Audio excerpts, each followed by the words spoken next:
So, welcome everyone to Poetry East.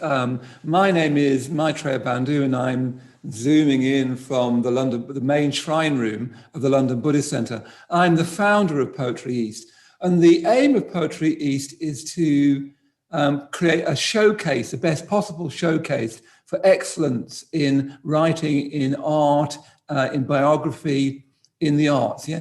The reason I founded Poetry East is because excellence in the arts is much closer to the spirit of Buddhism than religion usually is. Yeah, it's unfortunate that we've got this word Buddhism. It makes it sound like an ism, like Marxism or feminism or whatever other ism, whereas Buddhism really is a quest for those old great matters of beauty, truth, and goodness, and great work, major work, artistic excellence has more of that spirit than I would say than religious traditions. So that's why I founded Poetry East here at the London Buddhist Centre. And today, zooming in from Yale University, I've got Langdon Hammer, the biographer of James Merrill, who's published this wonderful, substantial, essential biography of James Merrill.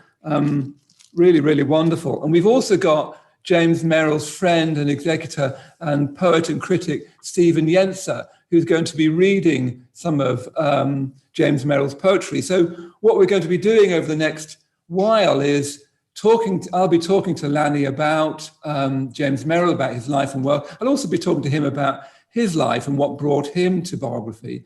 And Stephen is going to be reading mostly excerpts from James Merrill's poetry. It's a shame we couldn't have much more, but I wanted to try and give you, especially if you're new to James Merrill's poetry, and certainly in the UK, I'm here in the UK, my sense in the UK is that James Merrill isn't valued enough, isn't read enough. Perhaps that's true more universally, but I don't think he ever quite got to England, to the UK. So I'm wanting to really show that I think this is James Merrill is a major poet who's got everything to add to our lives, enrich our lives.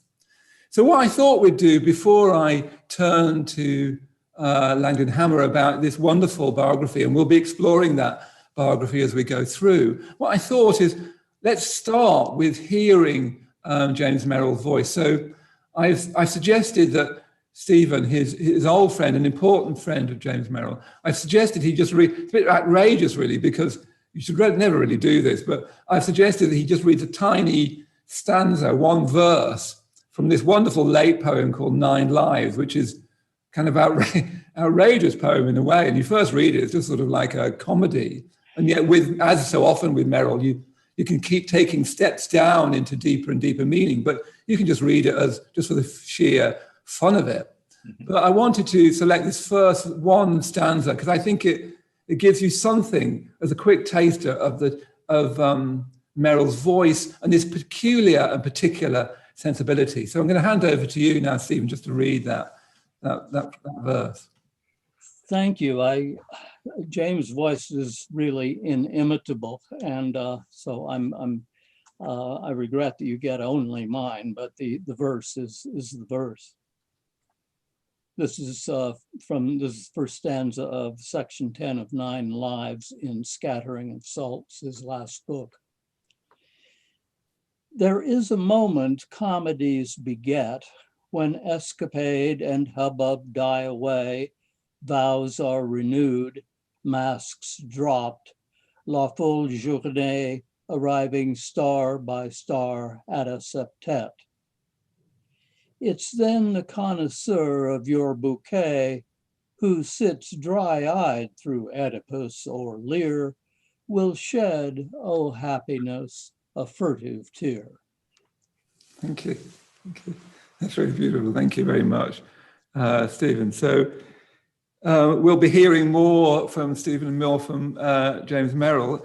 So just to introduce Meryl a little bit more, I started reading James Merrill at the beginning of lockdown, right there in that unimaginable moment where in the UK anyway, we heard the news from China, then we heard the news from Italy, and many of us were like, well, there you go, it was terrible, but it won't affect us. And then suddenly we closed the London Buddhist Centre, we closed everything in England pretty much. And I reached for James Merrill. I'd wanted to read Merrill properly, seriously, for a long time.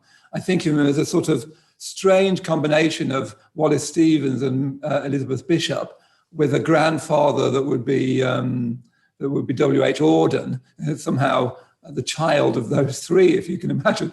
And I've never been able to quite get into the work. But then I was delighted to see Langdon Hammer's biography of Meryl. So I set out reading the poems, reading his the substantial collected poems, along with James Merrill's Langdon Hammer's biography. So what I'd be doing is at night I'd read the biography, and then before my meditation in the morning I'd read the poems. And what struck me and what excited me immediately about James Merrill's poetry is he makes something of what Langdon Hammer refers to in his biography as private life, the essential matter of one's, as it were, private life, one's unique, particular life. Meryl can make something out of buying wallpaper and falling in love and falling out of love. He makes beautiful poetry, he makes beauty out of the silliness and tragedy and everything in between of our everyday life. And I found that in this strange, disorientating and dangerous time, I found James Merrill's insistence on lived particular experience, his friends, the places he went to, and then guided through that by Langdon Hammer's wonderful biography, Life and Art. It's sort of really partly what's made this period of lockdown bearable. So I thought I'd turn to you now, Lang. Thank you very, very much for appearing, zooming in from Yale. So let's go to you. Is that a fair assessment of James Merrill, do you think, to start us off? You said lived particularity. That's a nice phrase, and I like it. I'll keep it. I appreciate what you're saying, and I'm grateful for this chance to talk about Meryl in this context. You know, oddly enough, several people, strangers, have written to me about reading Meryl, about reading the biography specifically in lockdown, as if somehow that had a particular resonance, this moment of ours that we're in, much as you're describing. The comment on the book that has always most gratified me might be related. It comes from a few years prior, from 2017. In January of that year, the New Yorker asked, a dozen people what they were reading in the first days of the Trump administration to somehow get by. And Caleb Crane, novelist and critic, mentioned the Meryl biography, and I was struck that it could somehow resonate in that moment, in that political moment. Without planning on it, I think I wrote a book that was in some ways the antithesis of a tweet or a post. And also the antithesis of, let's say, big data, graphs, or spreadsheets. It's a book that slowly, although I'd rather say carefully, examines, narrates, describes a life and its unfolding. And of course, many lives intersecting that life, many lives connected to it. I wanted to preserve and recreate a world, or maybe several worlds, that I and my reader might linger in and dwell in a way, just as Meryl had. I've been thinking about Meryl and COVID. the Ouija board, his Ouija board, we haven't talked about that yet, but he did use a Ouija board. His Ouija board would, it would have a lot to say about it. He had an apocalyptic turn of mind. He also had a specifically global imagination. So I think the themes of our life today are deeply resonant with his imagination and his work. But how would he do in lockdown specifically? That's something I've been thinking about. You know, on the one hand, I think maybe not so well. He called himself a water bug, skating along the surface of things. He was a man always in motion. He was a wealthy man, but he didn't spend much money on himself. The one luxury he did allow himself was to travel where he wanted to and when he wanted to, with whom he wanted to. He's always flying somewhere. He's going to hear an opera in Santa Fe. He's going to his house in Greece. He's going to see Elizabeth Bishop in Brazil. He's going to see Stephen in Los Angeles. He's going to give a reading in Milwaukee, etc. It's a life that is just always fizzing, and that part of him would have suffered terribly, I think, in a condition like lockdown. But on the other hand, he was positively made for it. It is a poetry he wrote of interiors, of houses and homes, of daily life, as you're saying. I think it's a poetry very much about habitation, where and how he lived. And in these ways, he would be very suited as a temperament and an artist to this moment. So many of his poems are about the objects in a room. They are about in studying what is immediately around him, giving it attention. His last poem written in his notebook in the hospital the night before he died and left incomplete because he only had one shot at it. This poem, called "The Next to Last Scene," is a poem about the room and what is around him. He calls it, with the kind of dark twist of cliche that he liked to play with, a room with every last convenience. There he is, literally on what would be his deathbed, composing poetry about where he was and what it was like to be there at that moment. This is, the water bug, the traveler, is somebody who's hungry for the world and for experience and for people. I think that man writing the poem in the hospital is the Meryl who's hungry for meaning, who's hungry to make something of where he is and how he is, what is before him. His friends, Irving and Merrill and Lavin, scholars of the art of the Italian Renaissance, called him, like them, an iconographer, meaning somebody who was always seeing things as and through metaphors and symbols, who's always wants to draw that out of experience and what's around him and in front of him. One origin of that impulse, I think, is in his childhood.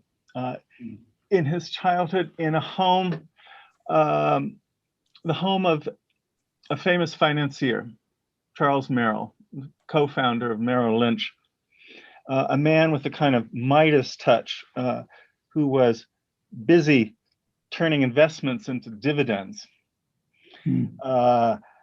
Meryl uses the word gold often in his poetry, and his imagination was captured by effects of light. The backdrop behind you, Maitreyabandhu, is appropriate.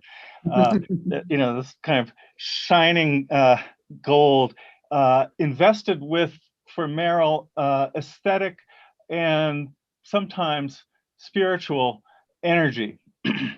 I take that gold as a kind of turn on his father's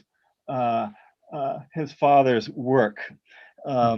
It's as if his father had mistaken money for meaning, and Meryl is going to show us what the real thing is, what really matters, and what persists.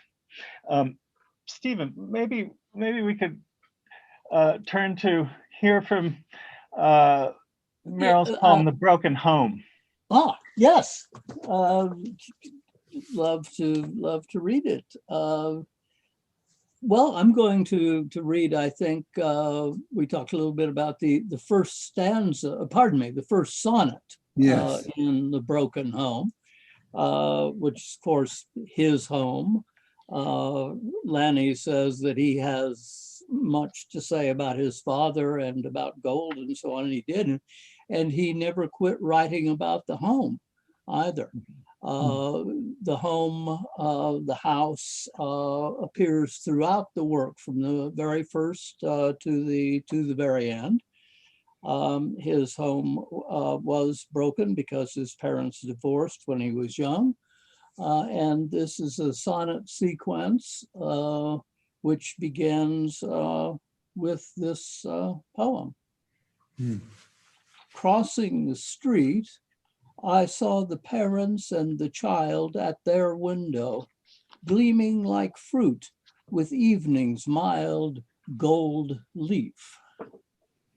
In a room on the floor below, sunless, cooler, a brimming saucer of wax, marbly and dim, I have lit what is left of my life.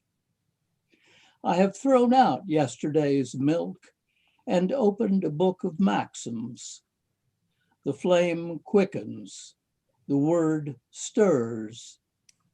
Tell me, tongue of fire, that you and I are as real, at least, as the people upstairs. Yes, thank you, Stephen. It's a shame that we can't hear that whole wonderful sequence of sonnets with that outrageous red setter at the end. Yes. But Lanny, one of the questions I wanted to ask you about straight away about Meryl's childhood was this matter of the broken home and being and not having children, for instance. This matter of the broken home seems to haunt the whole of Meryl's life. And I suppose looking at it now, we're much more used to people divorcing. In fact, it's almost at times becoming strange if parents stay together. That's right. That's the unusual thing to write about now. So I found at times it's sort of slightly difficult to empathize with why this was such a cataclysmic event in Meryl's life. Have you got any thoughts about that? Or I know you've written about it very much in the biography. I just wonder what you thought about that. I appreciate your point. I agree that what for Meryl felt traumatic might be less than that for many people today. Well, I think there are a number of different answers to it. Using the poem that Stephen was just reading from, I guess I would say Meryl quite consciously found in his parents' conflict and antinomy, again, metaphor and symbol that resonated with much larger wounds and conflicts. A primary conflict between men and women, and and normative gender roles, which, as that poem that Stephen just read, that piece of the poem, already suggests, Merrill found his own identity by turning away from it. He talks about obeying his parents inversely. Yes, yeah. And that's a rich pun, that adverb, because it suggests I've become a poet. I'm writing verse. Also that I'm an invert, a homosexual, and I'm turning away from both of your plans for me. And that was a difficult project for Merrill throughout his life. That is, defining his sense of gender and sexual difference from the norms that his parents represented and prescribed. He also speaks in that poem of his parents' marriage on the rocks, because the ship of their marriage was foundering on too many Manhattans. And you can hear the tinkle of ice cubes in their lives as they're downing bourbon. That marriage on the rocks he talks about as Father Time and Mother Earth being at odds. And all of a sudden you've gone from the dinner table to the cosmos. And that's a kind of move that Merrill's poetry is making all the time, between micro and macro, and the individual and personal, and the impersonal and mythic and symbolic. Indeed, in that broken home, which obtains throughout the poetry, comes back at the end of his work in the form of Sandover, the name of the place that the people are at, the spirits are at the end. And Sandover is modeled on that original home. Indeed, the photograph on the cover of The Changing Light at Sandover is a photograph of the so-called ballroom at his parents' home called the Orchard on Long Island. So the original broken home is healed again, or brought back again in its original form, maybe. So the intense reader says at the end of the work. Sorry to intervene at such length. Yeah, well, and I just add to what Stephen's saying by saying that, the orchard is the garden. It's a place of primal origin, and Sandover is a kind of mock English manor on some level, but it's also a name. Well, it has many resonances, but one is apocalyptic. It's the end of time.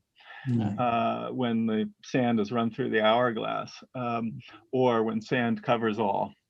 And again, there's this movement between the individual and the global, between the personal and the metaphysical.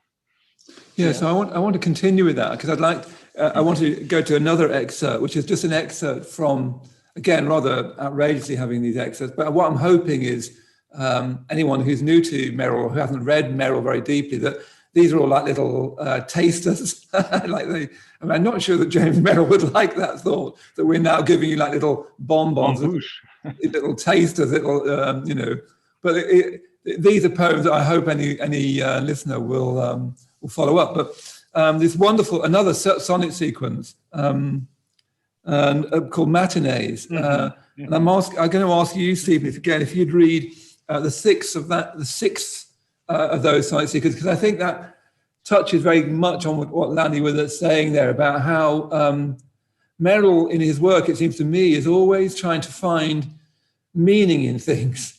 That he's always looking at something that appears ordinary and finding that it's a metaphor for something much larger.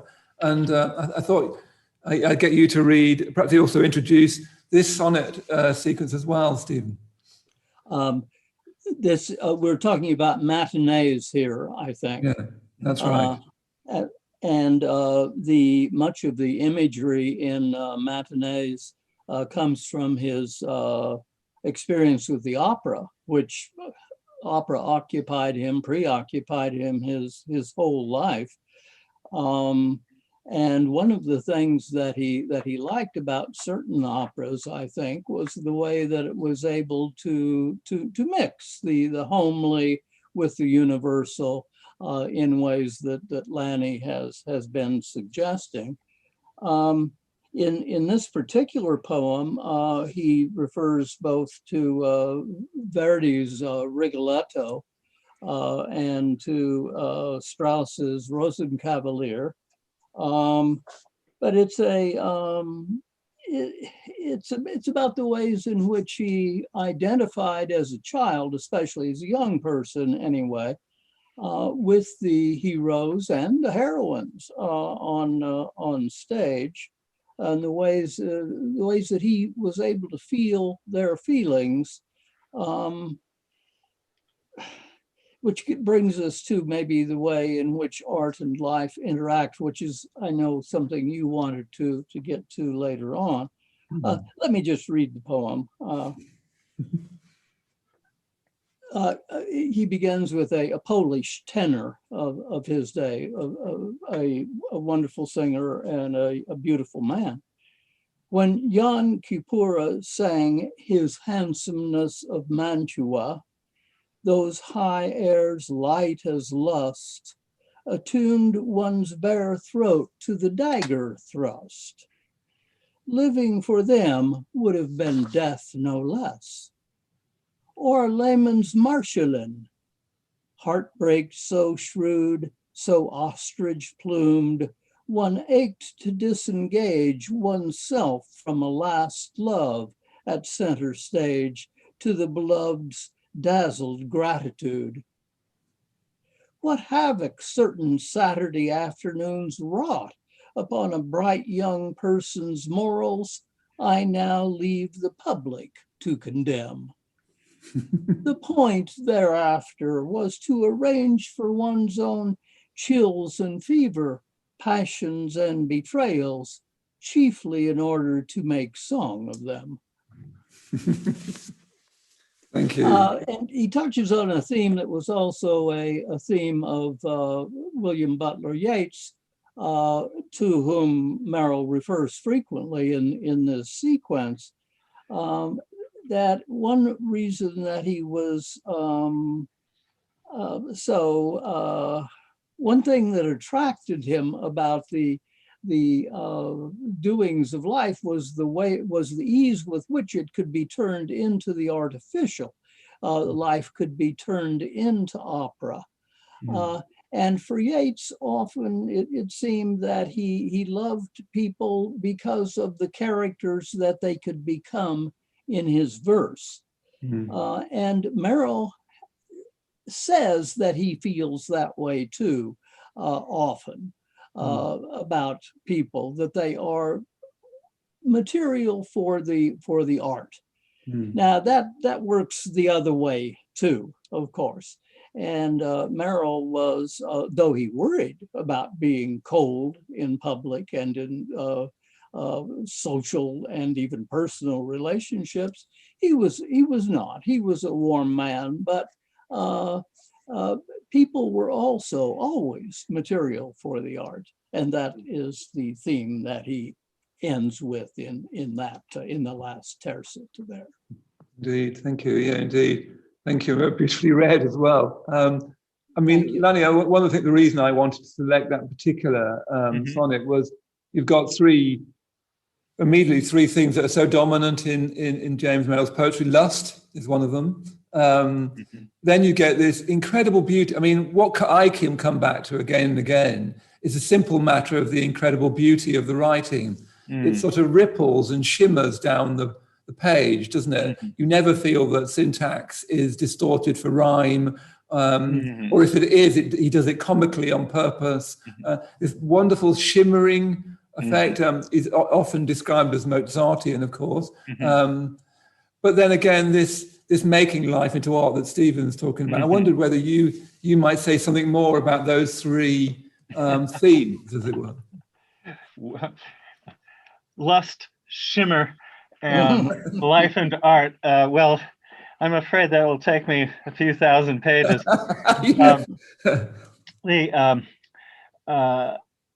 Well, let me say about this particular passage that,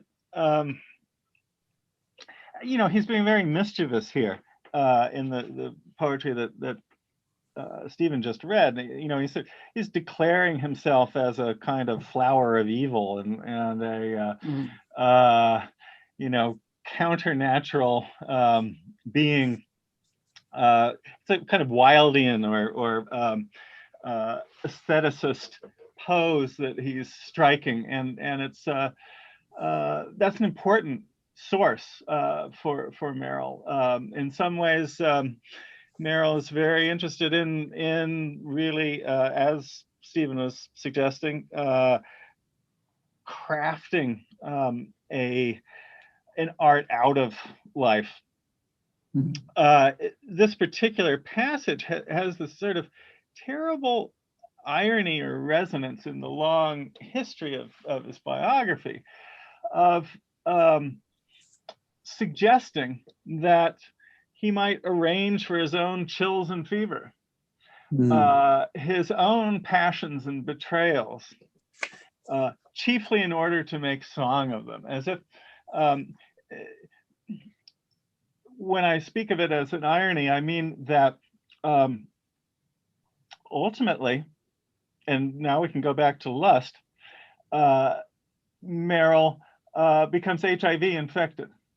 And he is a love poet. He's a poet who has sought out love relationships that feed his art in various ways. And here's a question that the poetry, I think, quite innocently raises, which is, what is the cost of that program? Have I in some way undone myself in a quite literal and not metaphorical way in the life I have chosen to lead? His later poetry about his friend David Calstone, to whom this poem is dedicated, the literary critic, his later poems for Calstone, Investiture, Chacones, and Farewell Performance, are poems about a friend dying of AIDS. And they anxiously and complexly examine the ironies of their relationship and of the kind of life that they have chosen. I think that in a funny way, this particular section of this particular poem links up with those later poems for Calstone in a way that raise disturbing questions about Merrill's life choices. Ones that I think he is happy to live by, but that he comes to recognize the difficulty of the path he's chosen. I mean, there's a kind of lightness in this one and a kind of playfulness that will be tested. That will be sorely tested as a point of view, and which is maintained and deepened in his late poetry. Yes, and we'll touch on some of that in a while. Because Meryl really becomes a great AIDS elegist, doesn't he? In a very, very subtle way. One thing though that strikes me, and then we'll come to you in a moment again, Stephen, is that just how hard he worked on the poems. As you say, he's fabulously wealthy. He's the son of Merrill Lynch, as it were.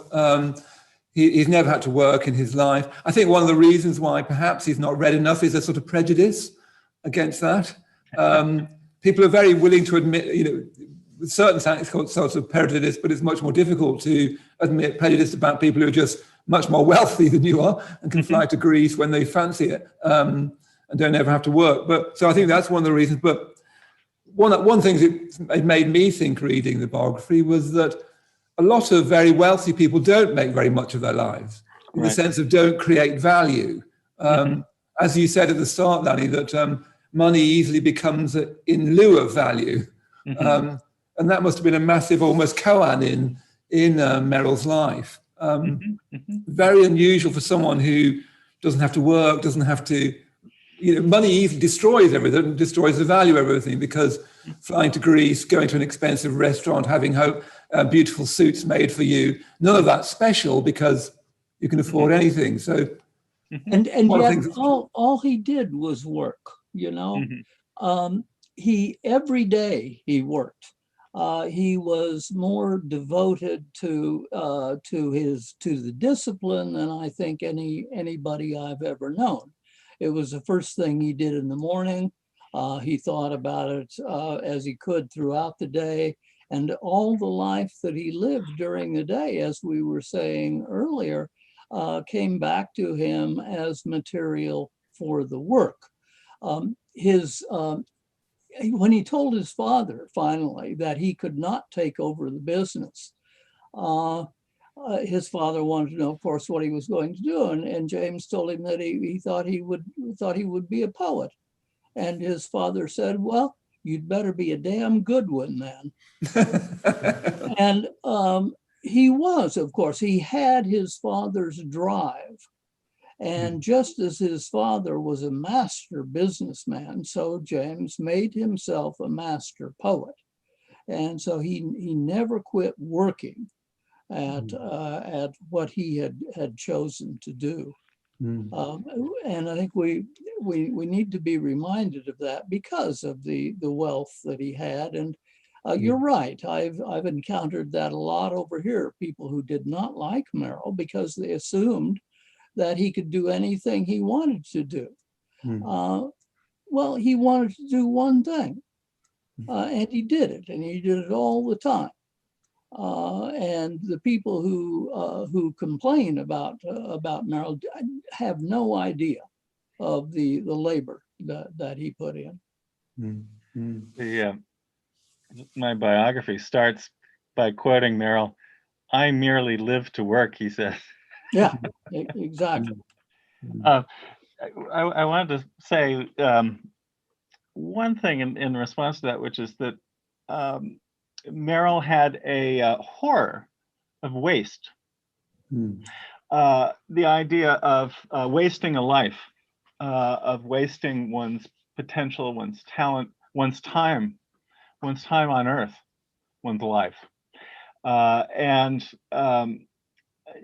the biography includes friends and associates, some very close, who, if not wasting their lives, nonetheless were stories of blighted talent, of blighted ambition, that were very close to Meryl, and that he he feared that kind of example, and he really wanted to make the most of everything he had, of his chance and of his opportunity, which is another way that I find him moving ethically as an example.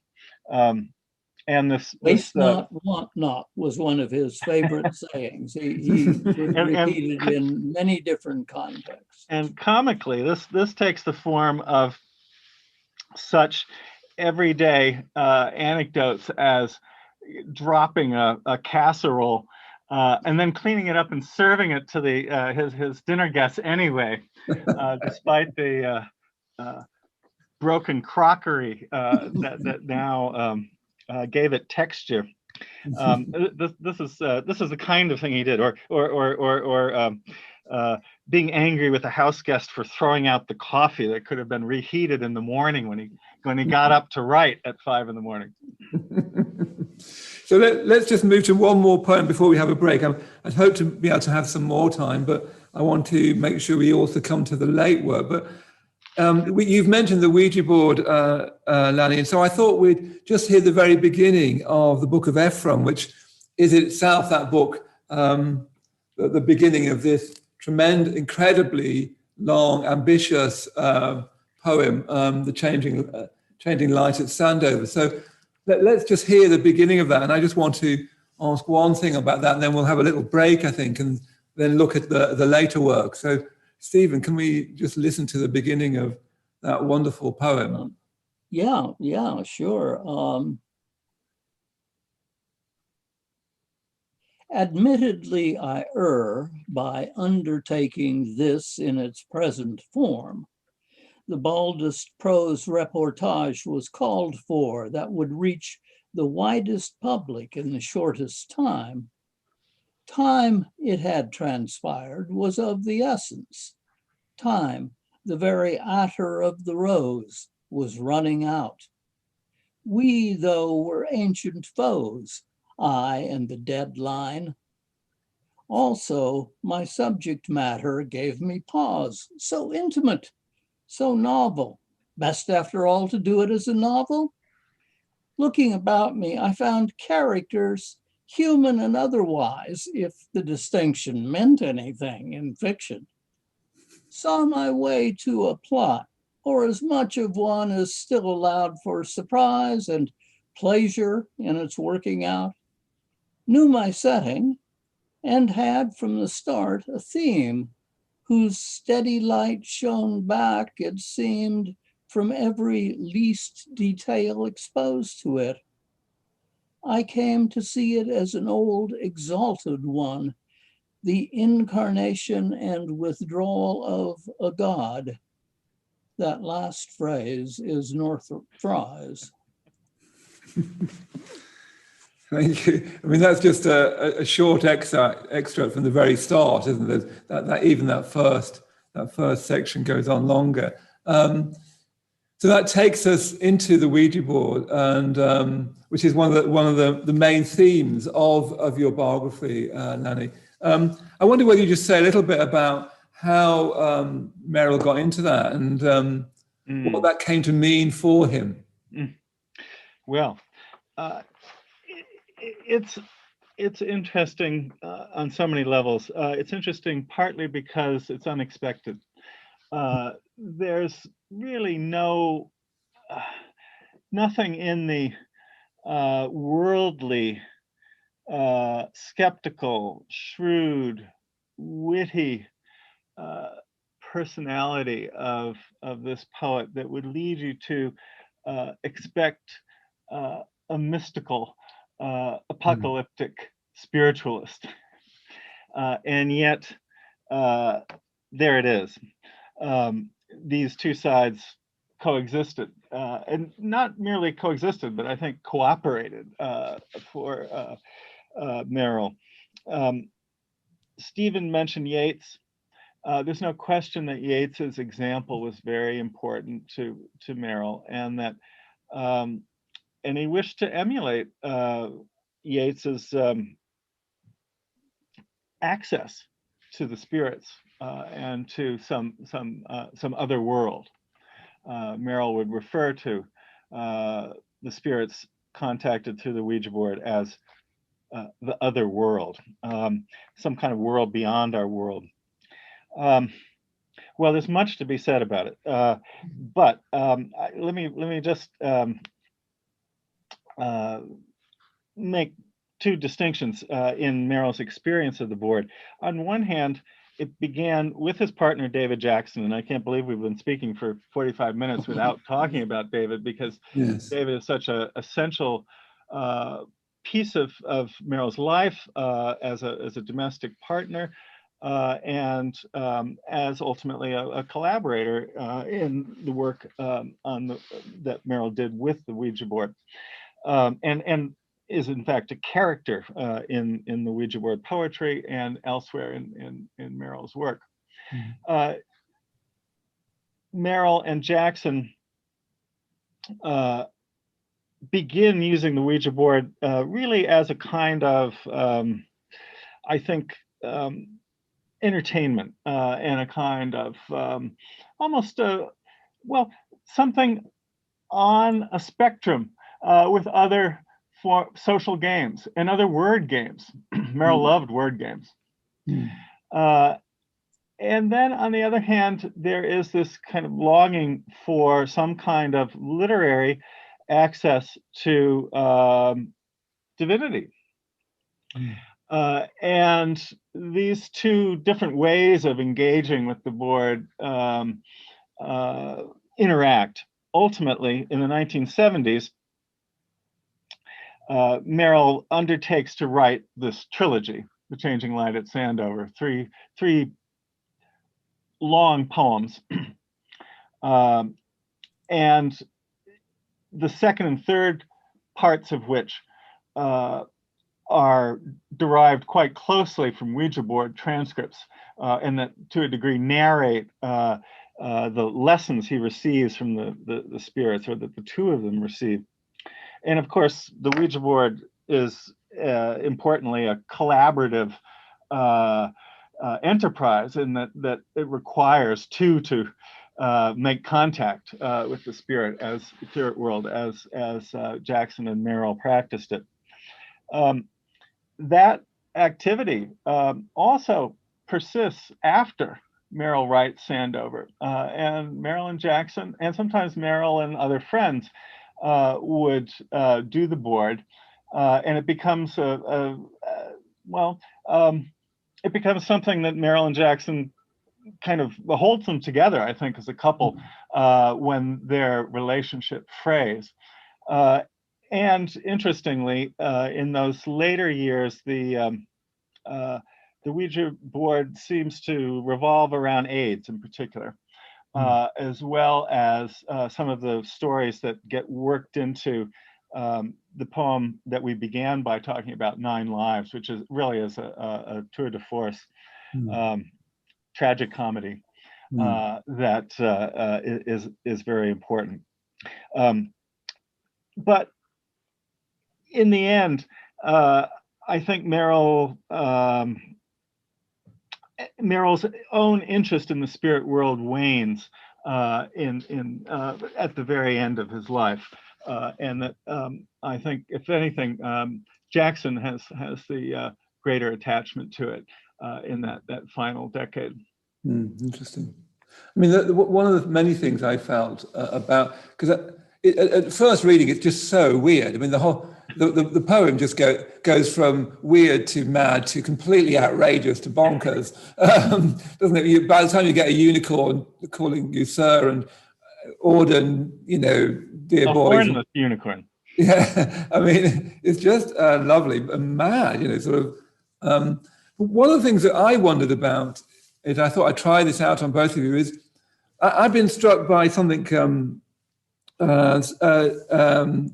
George Steiner said. It's one of the things that I come back to again and again in that wonderful, difficult book, Real Presences. He talks about that.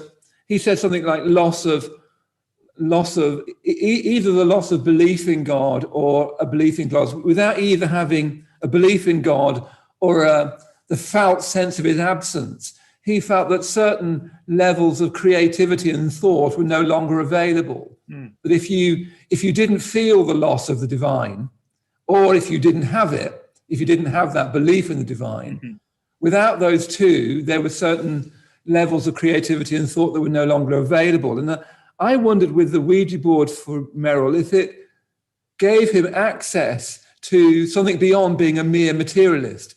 Otherwise, he could easily have carried on as, well, his worldliness could have thickened and become more cynical. He's got that potential in the writing, I think. People who are materialists often get quite smug. They think they know.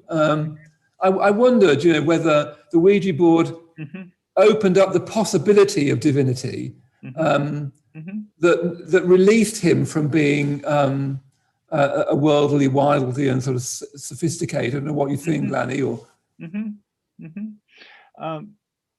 I like that interpretation. I think it's certainly, the Ouija board in this curious way, on the one hand, is filled with you could say, projection, and in that sense, full of Merrill and full of Jackson, importantly. But in another sense, I think he was drawn to it and thrilled by it because of its strangeness and its genuine otherness. And I also think that innocence was a quality of mind and heart that he greatly valued. And I agree with you that the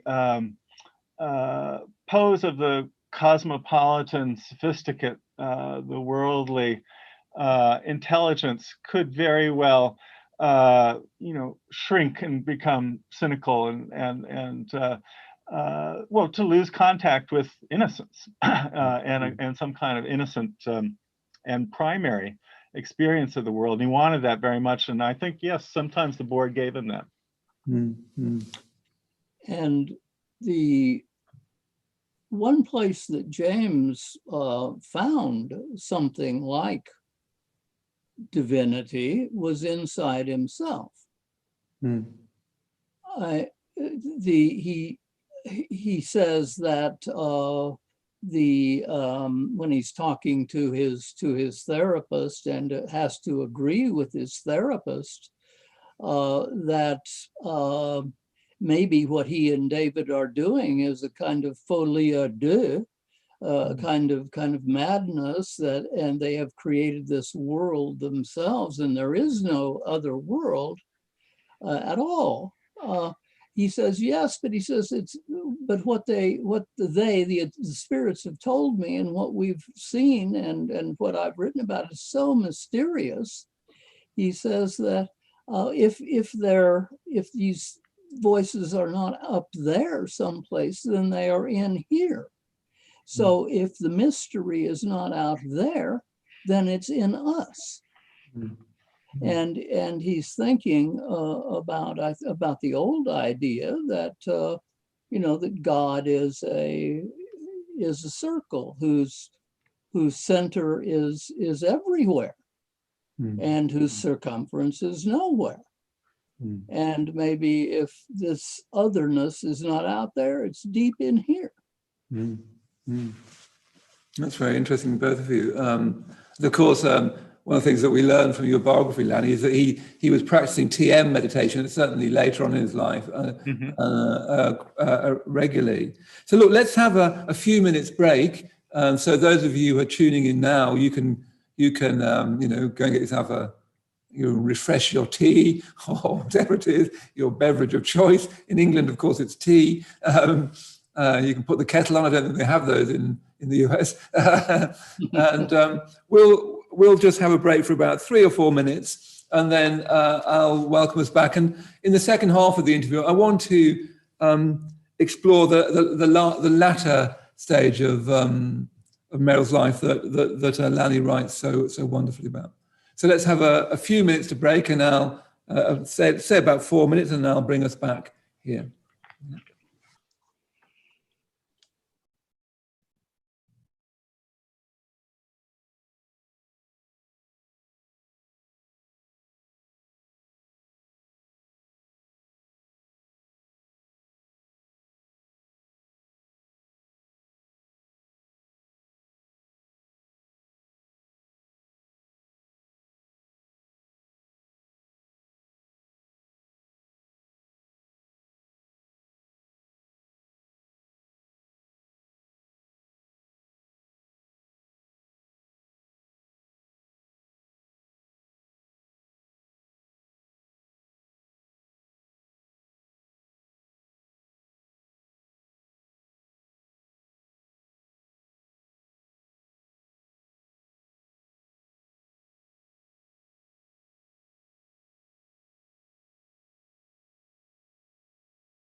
Yeah, so let's gather back together again. Some of you, of course, most of you will be watching after the event, so you'll have fast forward to this moment.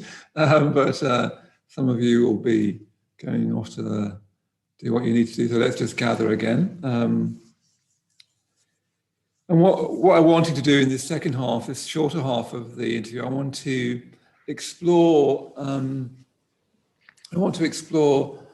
Something more of Merrill's later life. Lang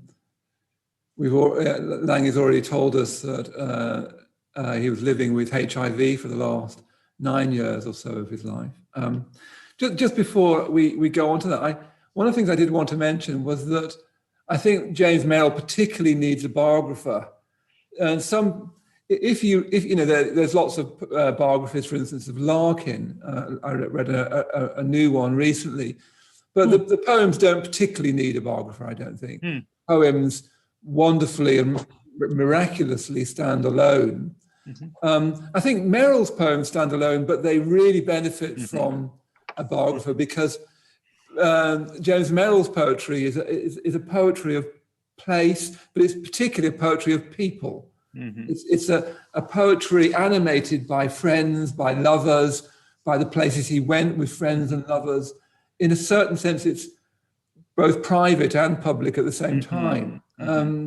So I think he's particularly served by a biographer. I think there's some truth of that for Bishop as well. And I know, Lanny, you're currently writing a biography of Bishop, and I'm going to pre-order it as soon as that little thing on Amazon comes up. Pre-order it now, but you need to write it first. But let's. So yeah, I do think that you'll find that you'll find your way through James Merrill's poetry, and not through it, but deeper into it by reading Lanny's biography. But you'll also, as Lanny said at the start, discover a whole world of people and places and lovers and sunlight and sun, and that I think is a world of imagination that you can enter. But let's start this second half by, I'll ask Stephen again to read the first section from a wonderful haibung that James Merrill wrote. I'm rather keen on the form of haibung. You don't see it very much in England, anyway, in British poetry. I think it's still quite popular in American poetry. Apparently, no. No. It's very rare indeed. I Is think. it? And Such a lovely form, and James Merrill makes everything of it. So let's hear that first section of what I keep always forget, the prose of departures. Yes, he's punning on that word, of course. He is you said that he is quite an elegist. This is a wonderful elegy, among other things. And at this point in his career, he can call himself indeed a pro of departure. And he and his companion here are pros of departure. Lanny, are you sure you wouldn't like to read this? Stephen, please.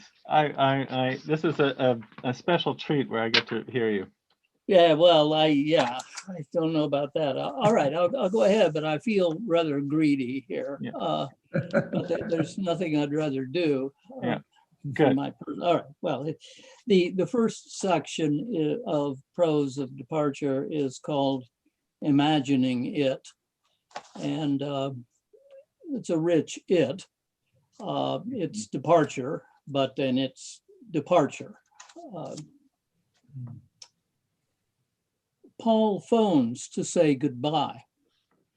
He's back in New York 2 days early, but we are tied to our trip, departure this evening, and he, for his part, doesn't ask us over. Can a single week have changed him? Surely not. Our dear one sounded strong, unconcerned, above all glad to have left the clinic. Famous and vast and complex as an ocean liner, it catered chiefly to elderly couples from the plains, Whether both were ill or just the husband or the wife, they'd chosen not to be separated. They slept, as did Paul, at the nearby hotel, then spent their waking hours together in lounges, the magazine unread, or strolling hand in hand the gleaming, scentless corridors from one test, to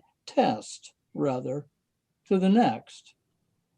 Paul, though, was by himself, was perhaps not even sailing. Waiting to hear over his own system the stern voice calling visitors ashore, he would have begun to feel that, aside from the far too young and non-committal crew, bona fide passengers only were expected to circulate there, all in the same boat, their common dread kept under wraps, yet each of them visibly at sea. Yes, yes, these old folks grown unpresuming, almost Japanese, had embarked too soon, bon voyage, right, upon their final honeymoon. I should have said that, as of course, the last two stanzas there are haiku as part of the haibun form. I should have prefaced it with that. The rest was, of course, prose. Anyway, their final honeymoon. Yes. That's lovely. Thank you very much for reading it, Stephen. And yeah, so that haibun form that Meryl uses, he's so witty in that old sense of being intelligent and funny, that he can, he creates this rhymed form. He sticks to the syllable count of the haiku, and then rhymed it just to, like Richard Wilbur does in some of his late poems. He was a friend of Richard Wilbur's. But you're in the biography, you could create a wonderful and painful gloss to that first section. I thought you talk to us about that then, Lanny. Oh, the Prose of Departure is an incredibly lucid and beautiful and complex series of prose poems interspersed with the rhymed haikus, as we were saying. The occasion is, and what Meryl does with his life and the issues before him in this particular poem are just intricate and resonant. I don't think the power of the poem depends on what I'm going to tell you right now, but it does add layers to know the following. The character here, Paul, who's introduced, seems to be a kind of surrogate for Meryl's friend David Calstone, whom I had earlier referred to. Why does he call him Paul? I think at some point Meryl will pun on Paul as being appalled, sort of whitened, losing color. Paul is also a kind of dark joke about the sense of conversion that has been forced upon his friend, who has been, in a sense, struck down on the road and forced to change his life. What is most curious about the passage that Stephen just read is that here, these memories of the clinic are being ascribed to Paul, this David Calstone character, but they're Meryl's memories. They're his own memories of going to the Mayo Clinic to be tested to find out whether he had HIV too. The poem at this point is drawing on, is being made out of these notebook entries, which are again a kind of instance of the practice that I described earlier of someone sitting with a notebook open and using that notebook to kind of come to terms with where they are. In that case, sitting in a hospital clinic, observing other people, waiting for tests. It was a way, I think, that Meryl, paid attention to the moment, and and made something of it, found something in this at this dark moment. Also found a companion because he's alone, but his notebook is a kind of companion here, and he's observing couples who are staying together. I think his notebook is really his companion at this moment. Meryl.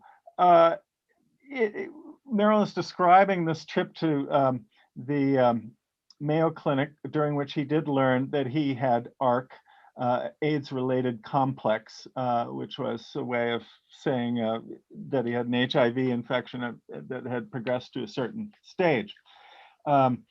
Now, let's remember that in 1986, when this poem is written about the experiences it's described, AIDS is a epidemic that is striking people of color, drug users, gay men in particular. It is a disease that is stigmatized and ill supported in the nation. It is a disease that threatens whole populations with a president who has yet to even speak the word AIDS in 1986. As I believe Ronald Reagan does not publicly mention AIDS for 7 years from the beginning of the epidemic in 1981. So the sense of this as being a fatal disease, a disease that is would expose people to shame, a disease about which people know very little, makes it all that much more fearful. Meryl is seeing his best friend die of it at this moment. And Meryl is going off to this trip to Japan at the same time. So these things are all going on. Meryl, you could say, veils his own experience for complex reasons, does not disclose his HIV infection in this poem, or indeed in other poems, or in other forms. That moment in his diary in the Mayo Clinic where he says, the test results are back, the conclusion is ARC. That's really the only moment in writing where he says in a kind of explicit and unequivocal way that he has the disease. His decision to maintain, except with a very small circle of friends, silence about his condition is complex. There are so many factors that are playing into it, and there's so much pressure increasingly from 1986 or 87 forward, when ACT UP and other groups are urging people with HIV to come forward and to engage in civil disobedience in support of patients with AIDS. There's so much pressure on him to speak of his own condition, and yet he doesn't do so explicitly or publicly. And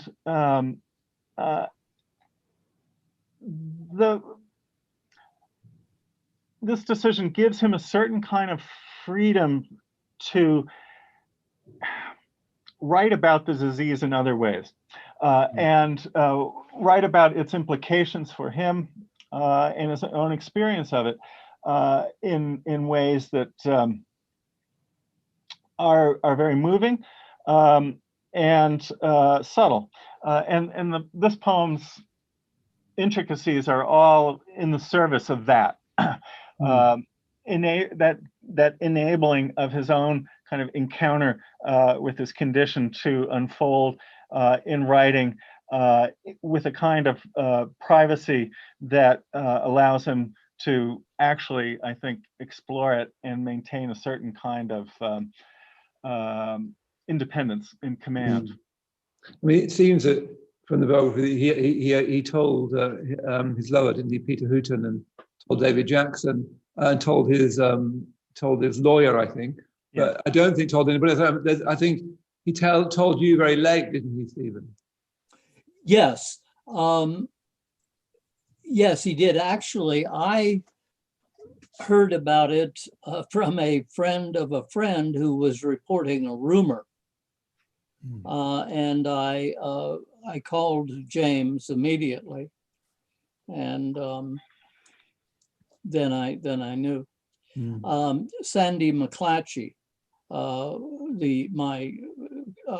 with whom I am co-literary executor, was until his death 2 years ago. Sandy knew about it and was of great help to James in those years. I mean, I remember, I'm a different generation, but I remember, in England, where there were all these terrible adverts on the BBC with all these sort of gravestones falling over and the gay plague and all. It's quite difficult to remember back to the hysteria around it and the pressure that Meryl must have been under from one side or the other, in a way. What I find remarkable in those late poems that he finds a way of maintaining a freedom at a cost, I'm sure, but he does find a way of maintaining a freedom, from a sort of human freedom. Is that your sense of it, Lanny? I think that's well said. I think he said he didn't want to be special, and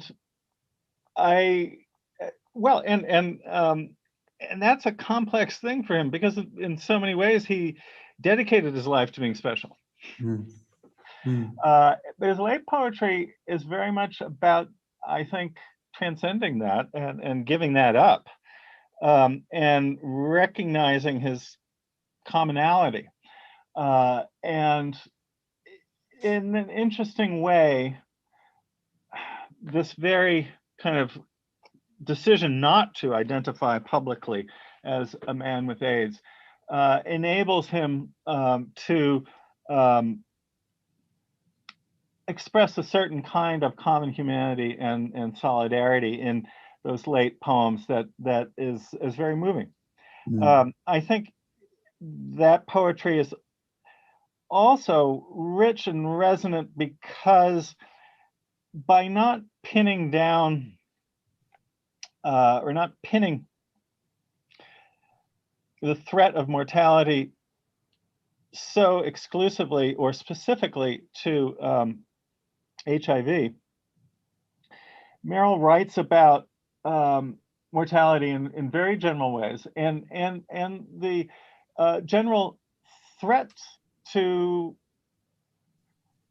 nature and culture and the world, so that that late poetry engages with AIDS as a topic, but it's also mixed up with climate change, with a general sense of world crisis, and questions about how people will survive as a society. Always witty, always in fun forms, although often very dark.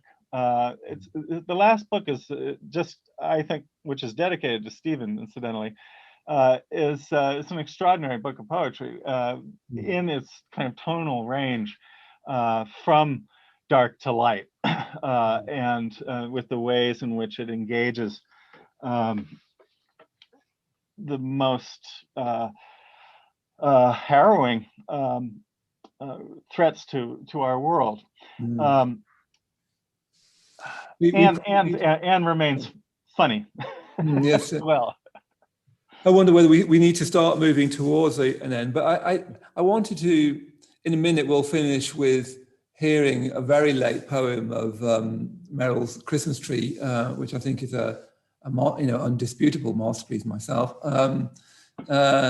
Seems to say everything in that incredible shape poem. But before we do that, I thought I'd ask you, Lanny, and see what you think as well. So, I mean, people are, Meryl, I think, to read Meryl, you do need to work. It's an unusual mixture between the gorgeous language of Wallace Stevens, the kind of political awareness and sort of campness of Auden, and Bishop's incredible subtlety and apparent casualness. He's a very unusual a mixture of those kind of things, and they're all running at the same time. So it can be acerbic, funny, tragic, slightly camp, all at the same time. You can like step through the layers and read at one layer or another. You can just enjoy the top or get into the middle or be touched by the bottom, as it were. Why read Meryl? In a certain sense, why read poetry? People are saying that there's this revival of interest in poetry, but I think of poetry as that impossible thing, something that only a few human beings ever managed to write much of. That being struck down by lightning in the rain, or whoever it was, Randall Jarrell's. Right. Yeah.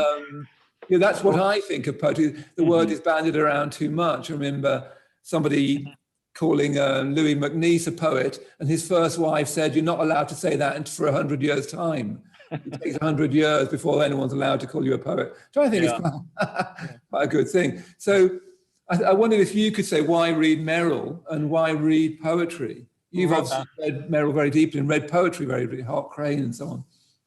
Well, I think I'll repeat myself. That is, in Meryl's case, you're reading a poetry of someone patiently but urgently engaging with the world in a way to light it up, to find sometimes another world in the world, sometimes to simply delight in it, sometimes to deplore it, always in some sense to recognize it and to, in that sense, be in it. I think that reading Meryl helps one do that. That he's a kind of guide to that engagement. And as you say, that process is difficult. It requires some engagement and some time and some patience. But the rewards are there, and they again model what it's like to be, I think, kind of fully alive in the world, intellectually, emotionally, humanly.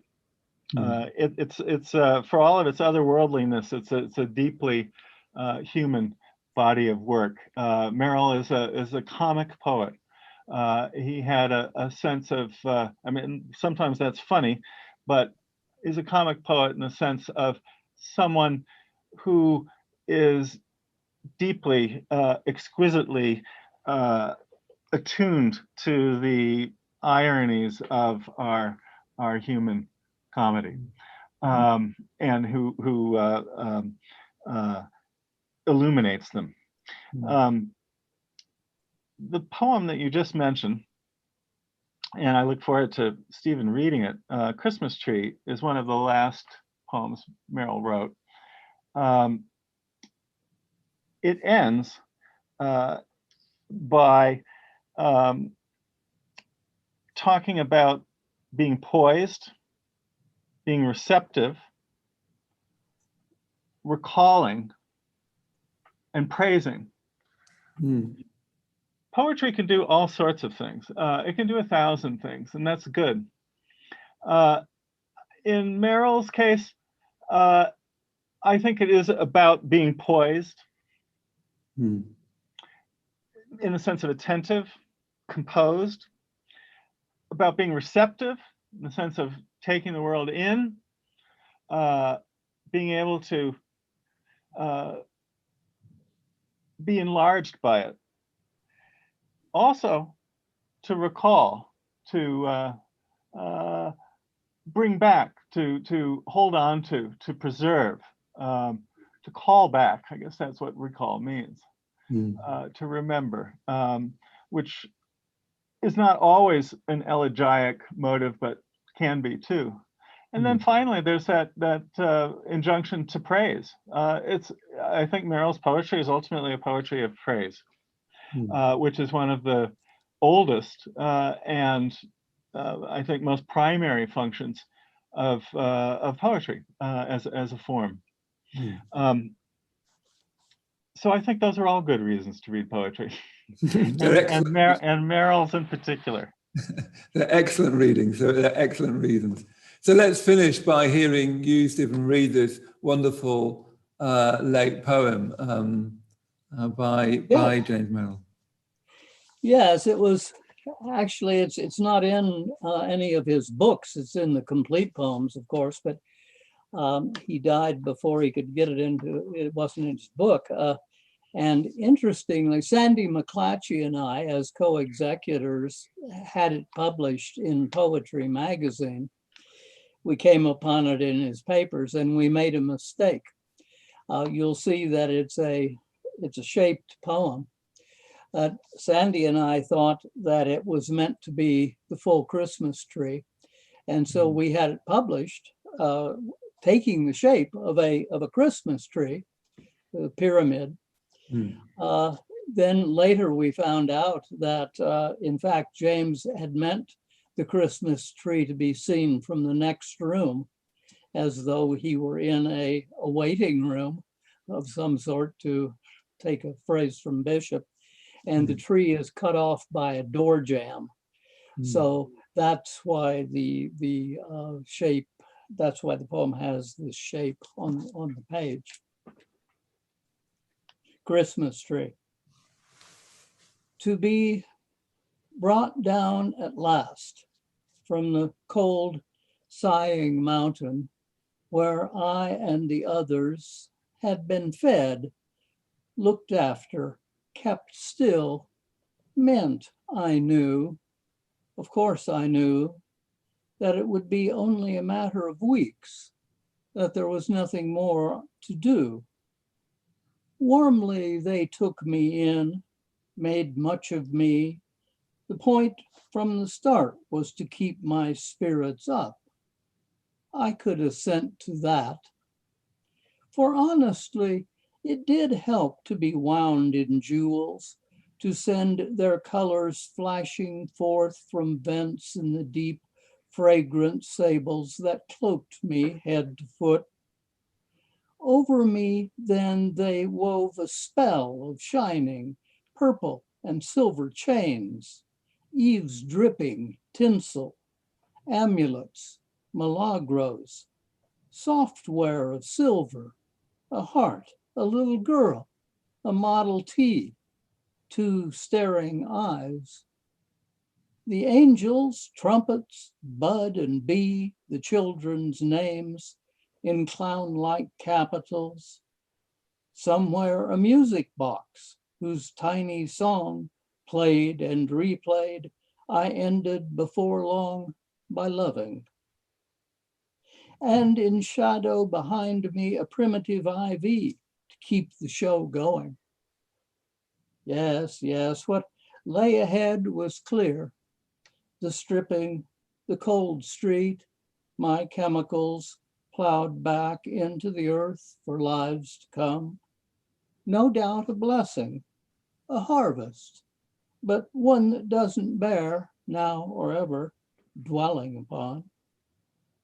To have grown so thin, needles and bone, the little boy's hands meeting about my spine, the mother's voice holding up wonderfully. No dread, no bitterness, the end beginning. Today's dusk room aglow for the last time with candlelight. Faces love lit, gifts underfoot. Still to be so poised, so receptive, still to recall, to praise. Thank you very, very much, Stephen, for that beautiful reading. Thank you, both of you, for appearing. I was just so enthusiastic about this biography. It feels like I just wanted it to come alive even more. So I wrote to Lanny and said, would you appear? And then Lanny wrote to Stephen. So for me, it's very exciting, and I hope it's been exciting for all of those of you watching. I really recommend getting the biography, James Merrill, Life and Art. It feels like a commitment. Look how thick it is, but it's worth every moment of your time. I'd really recommend the complete poems. I'd really recommend The Changing Light of Sandover. But I just want to finish by thanking Langdon Hammer very, very much for coming, and thanking Stephen Yenser very, very much for reading. And I hope those of you watching, we've given you a starter kit to the life and world and wonderful poetry of James Merrill. Thank you.